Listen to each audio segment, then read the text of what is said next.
একবার জাস্ট ভেবে দেখুন তো, ৮ দিনের জন্য একটা মিশনে গিয়ে আপনি অনির্দিষ্ট কালের জন্য আটকে গেলেন, তাও আবার যেখানে সেখানে নয়, পৃথিবী থেকে প্রায় ৪০০ কিলোমিটার উপরে মহাকাশে ভাসতে থাকা একটা স্পেস স্টেশনে। আর এটা তো আমরা সবাই জানি, স্পেস স্টেশন হচ্ছে এমন একটা জায়গা যেখানে যখন যা খুশি ঘটতে পারে। সামান্য একটা ভুল শেষ করে দিতে পারে সমস্ত কিছু। এই দিকে আবার আপনাকে সাহায্য করার মতন কেউ নেই, পৃথিবী থেকে পুরোপুরি বিচ্ছিন্ন আপনি। আদৌ কি কোনোদিন আবার পৃথিবীতে ফিরতে পারবেন কি না সেটারও কোনো গ্যারেন্টি নেই। কি অবস্থা হবে আপনার একবার ভেবে দেখুন তো। শুনেই কেমন গা ছমছম করছে না? ঠিক এই রকমই অভিজ্ঞতার মধ্য দিয়ে দীর্ঘ ৯ মাস ৮ দিন যাবৎ মহাকাশে আটকে থাকার পর গত ১৯শে মার্চ পৃথিবীতে ফিরে এলেন সুনিতা উইলিয়াম এবং বোজ উইলমোরে। সত্যি বিষয়টা কেমন থ্রিলিং লাগছে না? মনে হচ্ছে না যেন কোনো একটা হলিউড সিনেমার গল্প? সত্যি কথা বলতে গেলে বাস্তবে এই গোটা জার্নিটা সিনেমার থেকেও অনেক বেশি রোমাঞ্চকর এবং ভয়ঙ্কর। কিন্তু আসলে কি ছিল তাদের মিশন? ঠিক কী কারণে এইভাবে আটকে গিয়েছিল স্পেসে? আটকে যাওয়ার পর মহাকাশে কিভাবে দিন কাটাতেন তারা? কি খেতেন, কিভাবে ঘুমাতেন, আর কিভাবেই বা দীর্ঘ ৯ মাস পর পৃথিবীতে ফিরে এলেন আবার? চলুন এই মিশনের সমস্ত ডিটেলস নিয়ে কথা বলবো আজকের ভিডিওতে। তো বুঝতেই পারছেন আজকের ভিডিওটা অনেক রোমাঞ্চকর হতে চলেছে। তো চলুন শুরু করা যাক আজকের ভিডিও।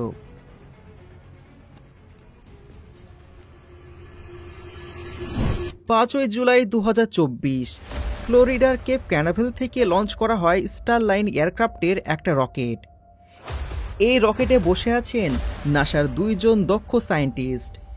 একজন হলেন পাইলট সুনিতা উইলিয়াম এবং আরেকজন হলেন কমান্ডার বুচ উইলমোরে। সুনিতা উইলিয়াম, তার বয়স হল ৫১ বছর।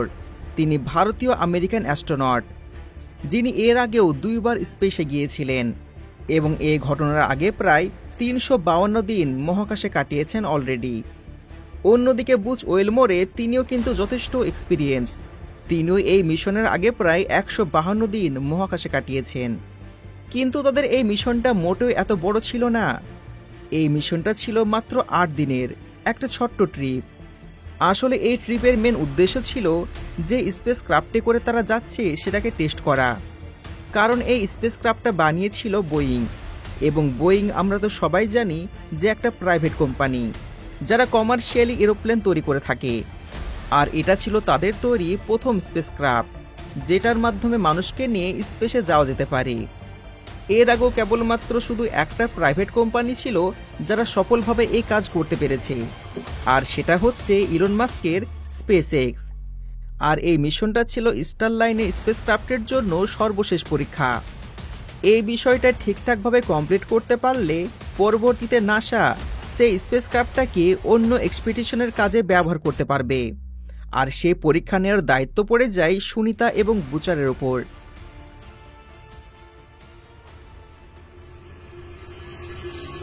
পৃথিবী থেকে লঞ্চ করার প্রায় ২৪ ঘন্টা পর মানে ৬ জুন ওরা পৌঁছে যায় ইন্টারন্যাশনাল স্পেস স্টেশনে। এবং স্পেস স্টেশনে ডকিং করার সময় থেকে শুরু হয় আসল সমস্যা। স্পেস স্টেশনে ডকিং করার সময় সুনিতা বুঝতে পারে এই স্পেসক্রাফটটিতে হিলিয়াম লিক করছে, যার ফলে স্পেসক্রাফটের মধ্যে থাকা ২৮টা থ্রাস্টারের মধ্যে ৫টা থ্রাস্টারে কাজ করা বন্ধ করে দিয়েছে। আর থ্রাস্টার কাজ না করা মানে হলো স্পেসক্রাফটের ব্যালেন্স বিগড়ে যাওয়া। আর ডকিংয়ের সময় ব্যালেন্সের ১ ইঞ্চি এদিক ওদিক হওয়া মানে বিরাট বড় বিপদ। কিন্তু তারপরও কমান্ডার বুচ উইলমোরে কোনো মতে থ্রাস্টারগুলোকে ম্যানুয়াল কন্ট্রোলে নিয়ে স্পেসক্রাফটটাকে ডক করলেন এবং প্রবেশ করে গেলেন ইন্টারন্যাশনাল স্পেস স্টেশনে।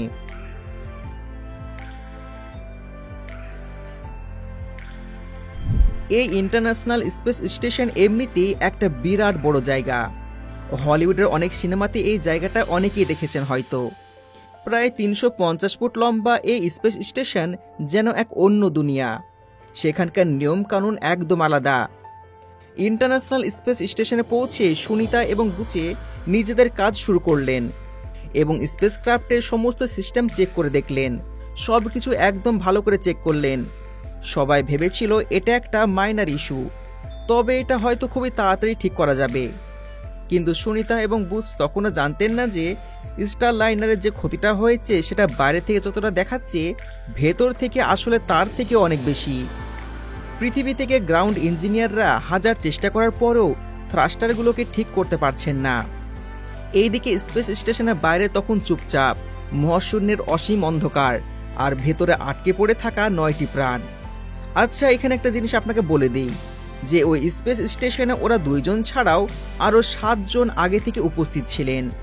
ওরা বেসিক্যালি নাসার স্পেস স্টেশনের এর আগে 7 জন অ্যাস্ট্রোনট, কিন্তু স্পেস স্টেশনে মজুদ খাবার দাবার বা অন্যান্য প্রয়োজনীয় সরঞ্জাম তো লিমিটেড।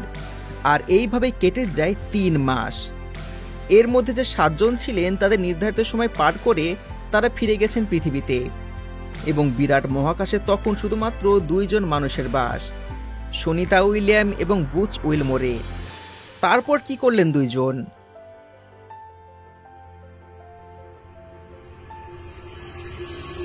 কিভাবেই বা মহাকাশে দিন কাটাতেন তারা, এবং সর্বশেষ এত বাধা পেরিয়ে কিভাবে ফিরে এলেন আবার পৃথিবীতে? তো হাজার চেষ্টা করেও নতুন স্পেস ক্রাফটটিকে যখন ঠিক করা গেল না, তখন নাসা থেকে ঠিক করা হলো যে যতদিন না ওদেরকে ফিরিয়ে আনার জন্য স্পেস ক্রাফট পাঠানো হচ্ছে ততদিন তাদেরকে ইন্টারন্যাশনাল স্পেস স্টেশনে থাকতে হবে। আর ঠিক এখান থেকে শুরু হয় ধৈর্যের আসল পরীক্ষা।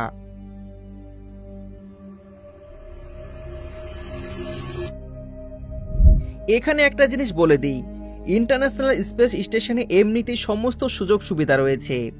বেডরুম থেকে শুরু করে জিম সবকিছুই আছে স্পেস স্টেশনের ভিতরে। কিন্তু তাও যতই সুযোগ সুবিধা থাকুক, আলটিমেটলি তো জিনিসটা পৃথিবী থেকে এতটা দূরে মহাকাশে ভাসমান একটা যন্ত্রই তো বটে। তাই সুনিতারা যে মুহূর্তে বুঝতে পারলো যে সেখানে তাদেরকে বেশ লম্বা সময় ধরে থাকতে হবে, ওরা বসে না থেকে সাথে সাথে শুরু করলো নানা রকম সায়েন্স এক্সপেরিমেন্ট। সেই সমস্ত এক্সপেরিমেন্টের মধ্যে সব থেকে আকর্ষণীয় যেটা হচ্ছে সেটা হলো স্পেসে বাগান করা। কি বিশ্বাস হচ্ছে না? এই দেখুন স্পেস স্টেশনের ভিতরে কিভাবে লেটুস চাষ করা হচ্ছে। এইভাবে ওই একলা মহাশূন্যে নিজেদেরকে এঙ্গেজ রাখার জন্য গত 9 মাস ধরে প্রায় 800 থেকে 900 ঘন্টার বেশি সময় ধরে তারা শুধুমাত্র বিভিন্ন রকম সায়েন্টিফিক এক্সপেরিমেন্ট নিয়ে ব্যস্ত ছিলেন। এবং দেখুন, ওনাদের দিকে বোঝার কোনো উপায় আছে যে ওদের জীবন এতটা অনিশ্চয়তার মধ্যে রয়েছে? এটা কি হয়তো মুহূর্তে বাঁচা বলে, না অতীতের আফসোস, না ভবিষ্যতের চিন্তা। এটাই তো জীবন। তো স্পেসে এইভাবে কখনো নিউ ইয়ার আবার কখনো ক্রিসমাস পালন করতে করতে ওদের দিন কাটতেই থাকে। অন্যদিকে নাসা ক্রমাগত চেষ্টা করে যাচ্ছে ওদেরকে কিভাবে ফেরত আনা যায়। So from all of us to all of you, Merry Christmas! দেখতে দেখতে কেটে যায় 9 মাস। ইতিমধ্যেই কাহিনীতে এন্টার করে যায় লর্ড ইলন মাস্ক। নাসার সাথে হাত মিলিয়ে প্ল্যানিং শুরু করেন সুনিতাদের উদ্ধার করার জন্য। আর এটা তো আমরা সবাই জানি, ইলন মাস্ক যাতে হাত দেয় সেটা করেই ছাড়ে। ইলন মাস্কের স্পেসএক্স এবং নাসা যৌথভাবে শুরু করলেন উদ্ধার পরিকল্পনা। সিদ্ধান্ত নেওয়া হলো যে মার্চে 2য় সপ্তাহে পাঠানো হবে স্পেসএক্স ড্রাগন নামের একটা রকেট। তারপর পরিকল্পনা মতো ঠিক সময়ে মহাকাশে পাড়ি দিল স্পেসএক্স ড্রাগন, এবং 16 মার্চ সফলভাবে ডক করলেন ইন্টারন্যাশনাল স্পেস স্টেশনের সাথে।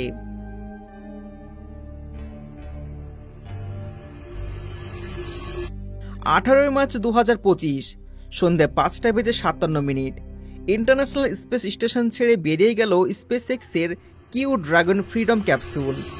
ভারতীয় সময় অনুযায়ী তখন রাত্রি প্রায় 3:27 এবং এরপর টানা 17 ঘন্টা জার্নি। এইদিকে আবার তীব্র উৎকণ্ঠা, অন্যদিকে উত্তেজনা। কারণ পৃথিবীর বায়ুমণ্ডলে প্রবেশ করার পর ওই ক্যাপসুল 3000 ডিগ্রি তাপমাত্রা সহ্য করতে পারবে কিনা, গতি নিয়ন্ত্রণে থাকবে কিনা, ঠিক সময়ে প্যারাশুট খুলবে কিনা, এইরকম অনেক বিষয়ের উপর নির্ভর করছে সুনিতাদের আমরা আবার দেখতে পাবো কিনা।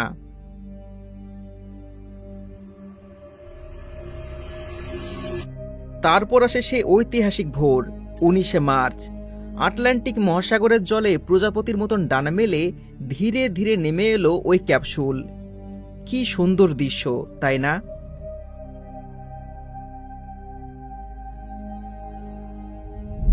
ক্যাপসুলের ঢাকনা খুলে বিশ্ববাসী দেখতে পায় সেই চেনা মুখ, সুনিতা উইলিয়ামস।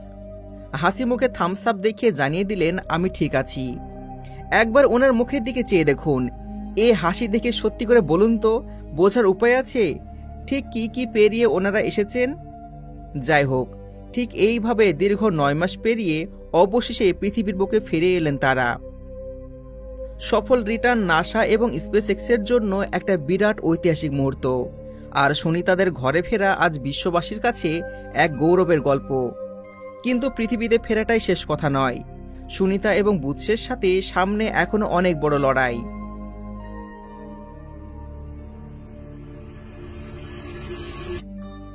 দীর্ঘ 9 মাস এইভাবে স্পেসে কাটানোর ফলে তাদের শরীরে গুরুতর প্রভাব পড়েছে। জিরো গ্র্যাভিটির অবস্থায় এতদিন কাটানোর পর শরীরের পেশি কিংবা হাড়গোড় অনেকটা দুর্বল হয়ে পড়েছে। এ অবস্থায় চলাফেরা করা তো অনেক দূরের কথা, উঠে দাঁড়াতেই কষ্ট হয়।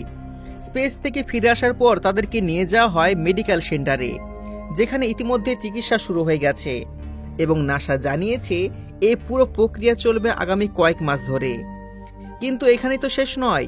মহাকাশে দীর্ঘ সময় থাকার ফলে মানসিকভাবে চাপের মধ্যে ছিলেন তারা।